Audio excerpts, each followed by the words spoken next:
కృష్ణా జలాలు బచావత్ అవార్డులో ప్రాజెక్టులు కట్టుకునే అవకాశం ఉంది.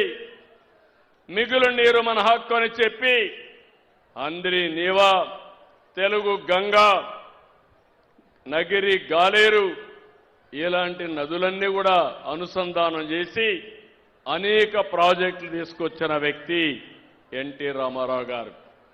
ఈరోజు నేను ఒకటి ఆలోచించాను, నదుల అనుసంధానం చేసి రాయలసీమని సస్యశ్యామలం చేస్తాను.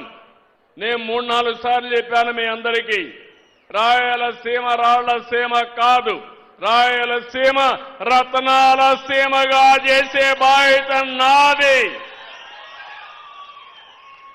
నీళ్ళిస్తే బంగారు బండే భూములున్నాయి, బంగారు పండించే మా రైతాంగం ఉన్నారు.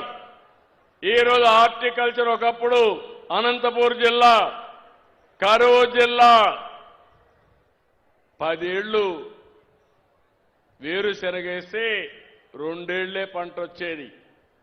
నేను ఎప్పుడు పోయినా ఒకటి అడిగేవాళ్ళు, పెట్టుబడి పెట్టాం, పెట్టుబడి కూడా తిరిగి రాలేదు, కనీసం దానికైనా సబ్సిడీ ఇవ్వమంటే మొట్టమొదటిసారిగా నేనే ఇన్పుట్ సబ్సిడీ ఇచ్చానని చెప్పి కూడా నేను మీకు తెలియజేస్తున్నా.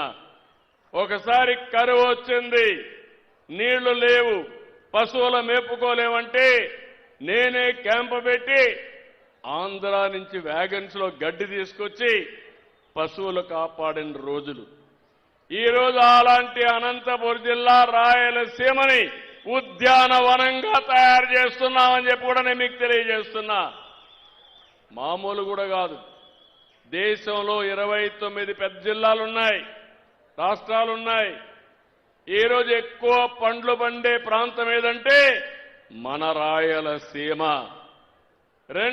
నా దగ్గర రాష్ట్రంలో 400 లక్షలు మెట్రిక్ టన్నులు పండ్లు వస్తే 225 లక్షల మెట్రిక్ టన్నులు రాయలసీమ నుంచి వస్తున్నాయి.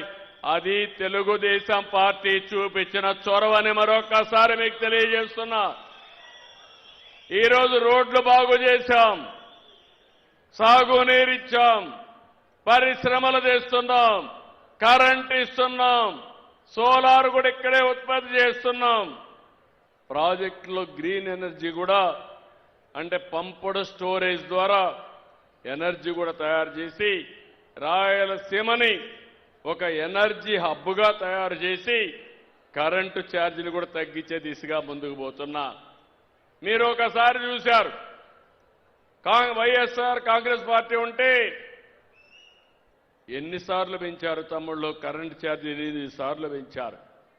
32,000 కోట్లు వేశారు, 1,15,000 కోట్ల రూపాయలు అప్పులు చేశారు. కరెంటు వ్యవస్థలను నష్టాల్లో కూరకపోయినాయి. ఇప్పుడు నేను కరెంటు ఛార్జీలు పెంచనని చెప్పాను, ఇప్పుడు మళ్లీ హామీ ఇస్తున్నా, భవిష్యత్తులో కూడా కరెంటు ఛార్జీలు పెంచనని మరొకసారి మీ అందరికీ హామీ ఇస్తున్నా. అప్పులు కట్టాలి, అవి కొంచెం కడితే వెసులుబాటు వస్తే తర్వాత ఏం చేయాలో మీ విషయంలో కూడా నేను ఆలోచిస్తాను. ముందు అప్పు వాళ్ళు నా ఇంటి దగ్గర, మన రాష్ట్రం దగ్గర కూర్చున్నారు.